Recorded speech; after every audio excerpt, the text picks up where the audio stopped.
falar aqui com muita propriedade de sinais que você percebe, às vezes, de uma empresa que ela corre o risco de falir e que, porventura, você não está percebendo aí na prática. Normalmente, uma empresa que está à beira da falência, ela tem um alto nível de endividamento. E o que é um alto nível de endividamento, gente?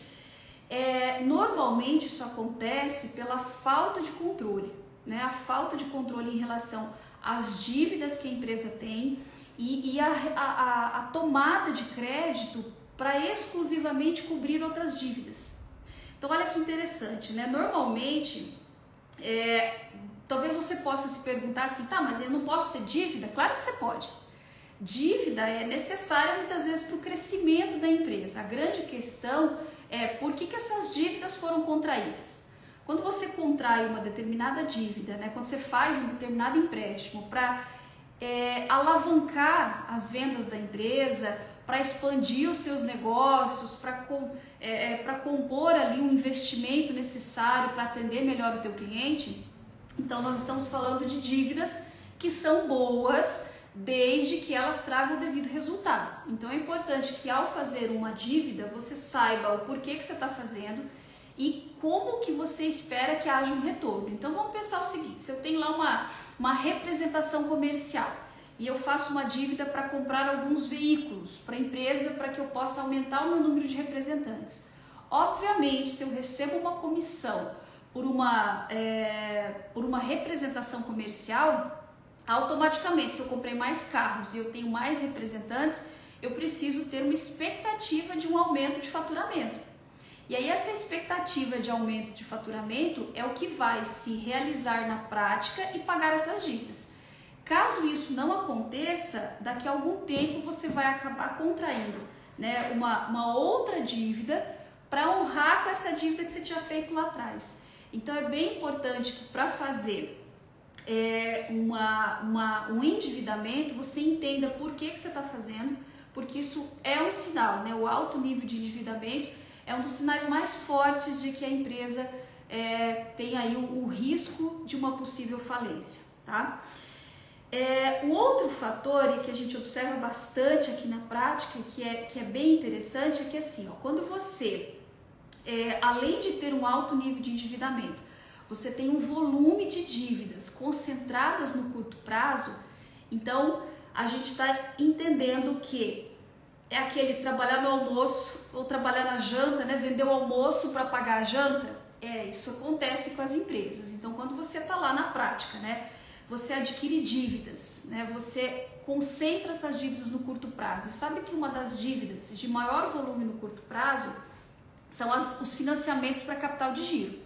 Então, o capital de giro é algo que alavanca muito, né, a questão de falências da empresa, porque quando a empresa não tem capital de giro, ela acaba se endividando. E essas dívidas para formar capital de giro, em geral, elas se concentram no curto prazo, porque você está trocando dinheiro por dinheiro. Então, quando você vai lá financiar, sei lá, um imobilizado, normalmente você tem um prazo aí muito maior para pagar, porque você vai implementar ainda muitas vezes esse imobilizado e aí com os retornos disso você vai pagar a dívida e o próprio imobilizado ele é a garantia de que você vai pagar essa dívida ou a própria garantia é o bem, né, como a gente diz.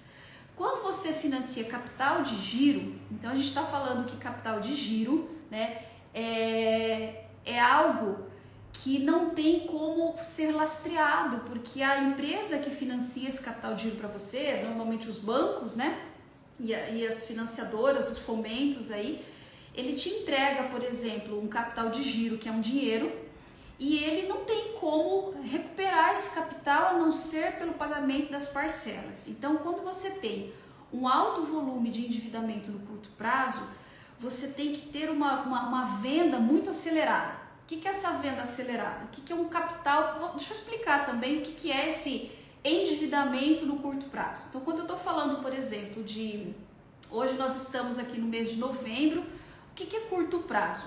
São as dívidas que vão vencer até dezembro do ano que vem. Então, isso é curto prazo. Sempre com vencimento até o final do exercício seguinte. Então, quando você vai olhar para as dívidas de curto prazo, você quer saber se você tem um endividamento alto das dívidas de curto prazo, o que você vai fazer? Você vai somar todas as suas dívidas, né? Todas as dívidas. Se você tem um financiamento lá de 200 meses, você vai somar tudo isso, vai somar essas dívidas de curto prazo que eu comentei e vai dividir. Então, o que você faz dividindo, né?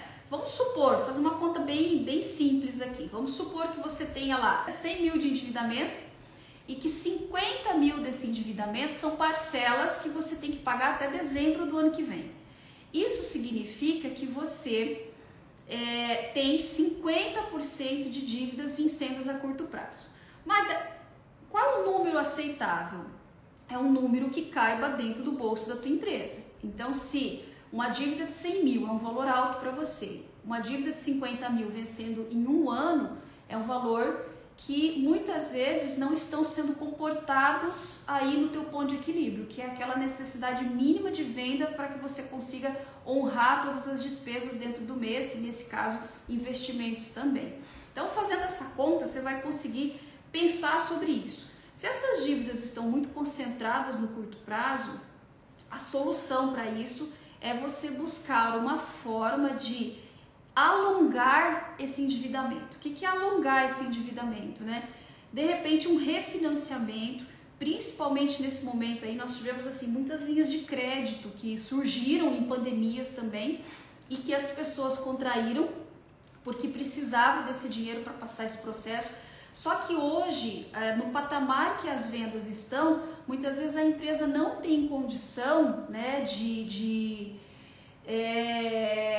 honrar com as parcelas que foram assumidas. Talvez esse momento atual não comporte esse financiamento. Então, o melhor é você verificar a possibilidade de alongar esse endividamento.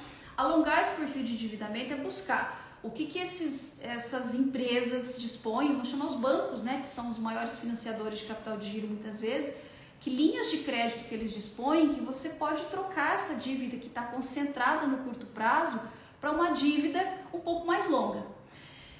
Uma outra pergunta que a gente sempre fala, que eu sempre respondo é assim, tá, mas se eu financio por mais tempo, eu vou pagar mais juros, não vou? Vai sim, não tem milagre.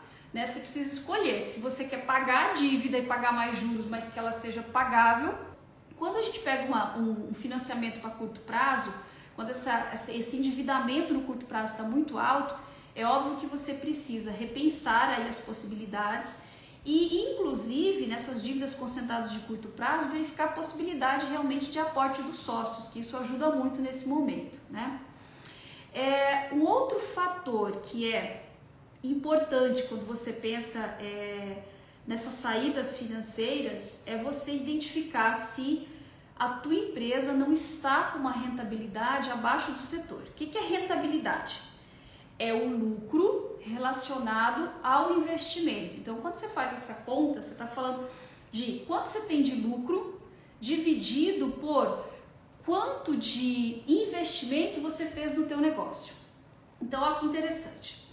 Você tem que ter, primeiro, lucratividade, porque se você não tem lucratividade, a longo prazo já é um sinal, né, de um possível risco de falência, porque o que faz uma empresa sobreviver a longo prazo é o lucro, né? Porém, onde é que você sente no primeiro momento esses sinais de que a empresa corre risco de falir? No caixa. Por quê? Por mais que lucro e caixa sejam duas pernas diferentes, hoje até falei disso ali no Store, estava falando disso com um cliente também, por mais que lucro e caixa sejam coisas diferentes, se você não tem lucro, chega um momento que por mais que você parcele isso, né, você receba parcelado do teu cliente, você pague parcelado do teu cliente, mas você vai perceber que se não tem lucro, não vai sobrar dinheiro no caixa. Você começa a trabalhar e aí você começa a perceber, na verdade, que é o contrário, que está faltando dinheiro para pagar as contas. Então, esse quinto sinal aí de um possível risco de falência, a gente está falando de rentabilidade abaixo do setor. Então, a rentabilidade é algo percentualmente comparativo com o teu mercado. Então, quando você vai lá pegar, então supondo lá que você teve 5 mil de lucro, né, por uma venda de 50 mil. Então, para você entender qual que é a lucratividade, você vai dividir ali o teu lucro pelo faturamento. Mas a rentabilidade é uma coisa diferente. Eu tenho até clientes que comentam assim, mas esse nome aí que vocês dão, que eu não sei se é rentabilidade ou lucratividade, então Gente, rentabilidade quer dizer o quanto rende o capital que você investiu. Então, é confuso sim, tá? Eu sei que é confuso, tá? Por isso que eu gosto sempre de explicar quando eu tô aqui falando com vocês. Por quê? Porque a rentabilidade, ela precisa acontecer. Caso contrário, você começa a reavaliar se o teu negócio vale a pena. Então, o que é um exemplo de rentabilidade? Quando você coloca um dinheirinho lá na poupança, não aconselho, tá? Mas sempre tem um dinheirinho parado lá na poupança, né? Então, quando você coloca um dinheiro na poupança, ele fica rendendo, certo? Rendeu R$1, isso é rentabilidade. Por quê? É o rendimento que você teve sobre o capital que está investido. Se você arranca esse dinheiro da poupança, acabou. Mês que vem não tem mais esse rendimento de R$1. Então, a rentabilidade do teu negócio precisa estar de acordo com o teu mercado. O que está de acordo com o teu mercado? Aí você vai ter que pesquisar a respeito do teu mercado, o que é a rentabilidade média do setor. Caso contrário, por exemplo, se você não está com a rentabilidade adequada, você vai começar a sentir isso no caixa. Porque, quer dizer, não está tendo lucro, esse dinheiro não está entrando e automaticamente você começa a perceber a falta do dinheiro no caixa. Isso você percebe, começa a avaliar, por exemplo, aí vem uma outra situação que já são as possibilidades de solução, que é identificar por quê. Você pode estar com uma precificação incorreta, tem aqui vídeos que eu já coloquei, vou fazer outros aqui ao vivo sobre essa questão da precificação, né? Tem também essa questão de comissões ou custos que estão muito elevados, né, que é importante você também avaliar. Isso tudo você vai descobrindo através de ferramentas. Então é fato que assim, ó, minimamente, para que você entenda o risco de falência, você precisa começar a ter alguns controles. A única forma de você minimizar riscos numa empresa é você olhando as informações para que você possa identificar essas possibilidades. Nem todas elas, como eu comentei, estão no financeiro, mas é fato que grande parte delas você vai perceber no financeiro, porque o financeiro é o efeito, né? Você tem a causa, que é possivelmente uma reclamação, um cliente que deixou de comprar um faturamento que caiu, e você tem a situação que esse não faturamento te leva ao quê? A não ter lucro. Automaticamente você começa a ter um número elevado de despesas para aquilo que você está faturando. Então veja, alguns empresários, na verdade, abrem um negócio considerando esse negócio como o seu principal ponto de retorno, o seu principal apoio. E o que é legal, né? Quando você pensa que isso é comum. Agora, muitas vezes, isso também faz com que o empreendedor ele comece a misturar as contas da empresa com as suas contas pessoais. Por quê? Porque existe sim uma questão que é uma prioridade de pagar as nossas próprias contas. Então, automaticamente, às vezes a empresa vai ficando para trás ou os custos que você tem começam a se tornar muito elevados. Então, se você é dependente 100% da empresa, você acaba às vezes demorando para adaptar aí todos os custos que você tem em relação ao possível faturamento que acabou caindo, né? Uma forma de você entender, por exemplo, quais atitudes e quando você deve tomar uma atitude de um possível risco de falência é você acompanhar os seus indicadores para que você possa notar aí todos os movimentos que a sua empresa tem. E aí você vai acompanhando o número e você vai tomando decisões muito pontuais, né?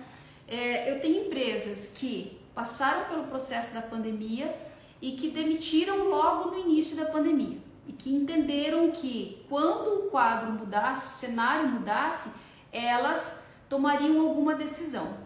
E tem empresas que suportaram todos esses períodos, né, todo esse período de pandemia, esperando que amanhã as coisas estivessem melhores, considerando aí que são pessoas e trabalhadores. Tudo isso está certo, tá, gente?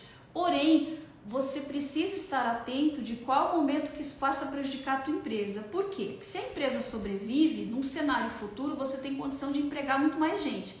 Se a empresa não sobrevive, no cenário que você está atualmente, não tem nem trabalho para você e nem para as pessoas que você manteve nesse momento. E aí a grande questão é assim, a vida delas continua no mercado.